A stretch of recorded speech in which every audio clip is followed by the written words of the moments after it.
Hello, happy Friday. What a glorious day it is. A little chilly, 48, feels like something. It's gonna be in the 60s today, so I can't ask for better than that. I'm about to blow some people's mind, okay? Maybe not everybody's mind, because some of y'all may know, but I just learned this yesterday. I was watching a video and a comment popped up, and it told the person in the video that she was singing the song wrong, that those were not the words to the song. And I was like, yes, they are. That is the words that I have always sang to that song. What? And I went and verified it on a couple of different websites, and I've been singing the wrong words all these years. So now I may teach you something that you didn't know. Okay, so it's Phil Collins. I can feel it coming in the air of night. What does he say next? Hold on. Right? Hold on. I can feel it coming in the air of night. Hold on. Nope, that's not what he says. He doesn't say hold on. Nope, not at all. He says, oh Lord. I've been waiting for this moment for all my life. Oh Lord. Oh Lord. Yeah. Mind absolutely blown. I, all these years, thought it was hold on. And when you watch him sing it, I mean, I played it again this morning. Play it again, Sam. When I played it again this morning and I watched his lips move, he looked like he was saying, hold on. But every stinking website says the lyrics are, oh Lord, oh Lord, oh Lord, hold on. I guess that could look alike. I don't know. Well, he's kind of like me. He's a lipless wonder. We don't have much going on in the lip department. And he wasn't exaggerating his lips, his lack of lips like I was. Hold on, oh Lord, oh Lord. He was more like, it was kind of like that, like there was no movement going on, so it's really hard to tell when you don't have lips. But I'm not going to go get lips, because I can't imagine taking a needle and sticking it in my lip. But I will say that this one time, I have a very good friend that was an ER nurse, and she was even a flight nurse. And I trust her with my life. And I went to her with a gigantic sty in my eye, and she took a needle and stuck it in my eyelid and drained it. And I tell you what, it did not hurt like you would think it would.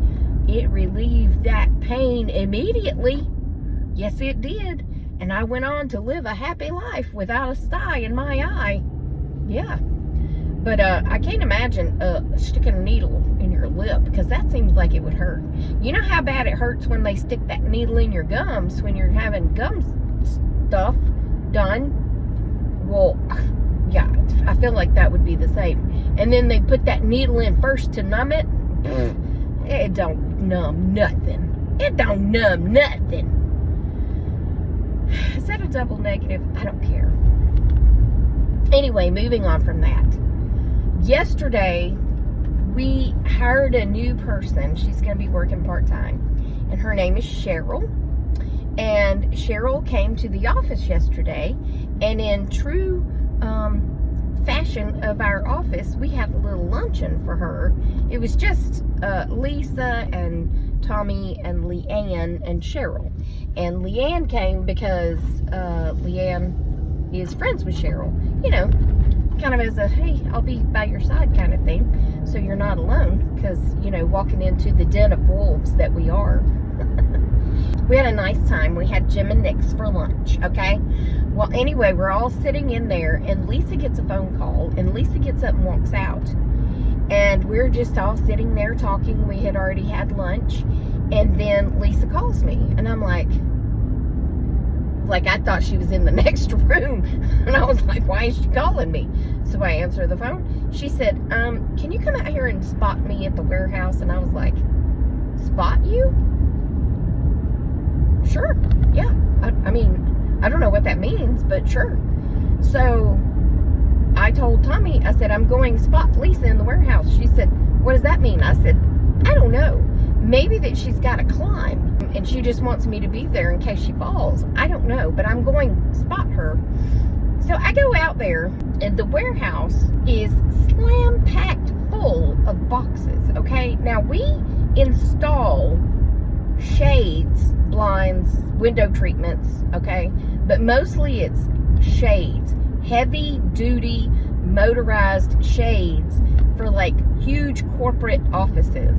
Like, we don't only do houses. Our most of our stuff comes from corporate jobs. So a shade, a motorized shade, can be 15 feet long and extremely heavy, okay? And it comes in a box. And then you stack all those boxes up, right? Until it's time to go install them. So we've got 3 warehouses full of these shades.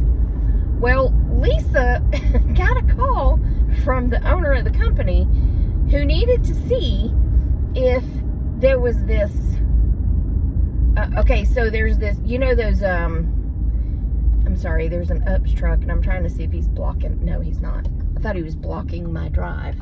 So you know those plastic totes you can buy at like Big Lots, and they have the drawers that pull open? Well, there's one of those in there, and it's 3 drawers.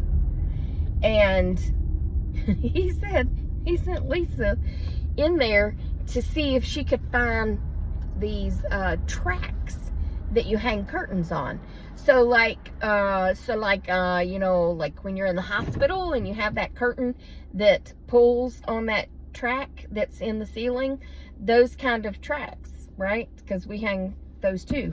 So Lisa goes in there, and there's all these heavy boxes, and they're all, I don't know, about that big. They're long and kind of small, but they're heavy. And I think they're mostly heavy because they're so long. I mean, we're talking a 15-foot long box. So it's hard, especially when the box is above your head, to move it, right? Well, there's probably 10 boxes stacked on top of each other, and they're all leaning like this, resting on this heavy-duty metal shelf, okay? Lisa has to get on the floor and crawl under all these boxes to get to this plastic tote to find these tracks, okay? Now, I had no idea why we were looking for these tracks, but I stood there with like one arm holding all those boxes, which they felt very secure in how they were resting, but still, I was moral support, if nothing else, okay? So she crawls up under there, and she can't get the drawer to open. So she comes out, and then I decided to give it a try. So I crawl up under there because I thought, well, I mean, even though I'm round, I'm still a small person. So I crawl up under there, and I get my hand on the drawer, and I'm trying to lift the top drawer up so I can get the second drawer out. And I can't get the drawer to pull out either, because whatever's in the top drawer is too heavy and it's pushing down. So we can't get the second drawer to pull out. So I'm trying to rearrange this plastic thing and turn it some to get some, whatever. We're doing all this stuff trying to get this drawer out. Well, then she talks to the owner again. He said, send me a picture of what's in the top drawer. So she has to crawl back in there, and she gets a picture, and he's like, oh, it's in the top drawer. It's in the top. So we finally got the top drawer open. Well, all this is going on, and Lisa and I are crawling around on the floor under this tower of boxes, and this lady comes walking up behind me, and she goes, "Oh, thank God you're here. I would have never known where to look." And I'm like, who the heck is this lady, right? So I turned around and looked at her, and she keeps talking, and she's just blah, blah, blah, blah, blah, about trying to find these things. And I was like, "Are you Casey?" And she goes, "Yeah." And I was like, "I'm Tracy." So, Casey and Tracy. So, she's this person who hangs, she works for a different company, but she hangs curtains. They make curtains, drapes, heavy duty, commercial drapes, and they go and hang them. And she needed these little tracks because she didn't have any. And anyway, it was so funny because I've never met this woman before, but I have talked to her so many times on the phone, mostly about paying bills and stuff. But yeah, I finally figured out who she was, and I was like, "Well, it's nice to meet you." And then Lisa's on the floor like, "Hey, Casey, I'm Lisa." And she's like, "Hey, Lisa." I was like, this is the dumbest thing ever. But anyway, we finally found the tracks. So Lisa would pull them out and hand them to me, and then I would hand them to Casey. And she was like, "I need 5 more just like this, but I need white." Anyway, Lisa's pulling them out and handing them to me, and I'm handing them to her. And we finally get all the things out. And Lisa, beep, beep, beep, backs back out, because, you know, I was beeping as she was backing. She beeps back out of the strange situation she was in, and all is well, and we all lived to tell about it. But that was probably the most dangerous thing we've done lately. I was like, who sends us in to do this? Because we're both like, I don't know, we both will do anything, you know. If he said climb that shelf, we would do it, because we're both just dumb enough to do it. But Lisa's excuse was she didn't want me to go in because I had already broken my back. And I was like, ma'am, if these boxes fall, broken back is going to be the least of our worries, okay? Because each box is extremely heavy, and there's probably 10 of them that are going to crash. So anyway, thank God. I mean, we were safe. But it was funny, and I got to meet Casey, so all is well. Now I got to go in and find some ink that actually has ink. So, I hope y'all enjoyed this video. Remember, I love you. Jesus loves you. I hope he's coming back soon, because people are crazy.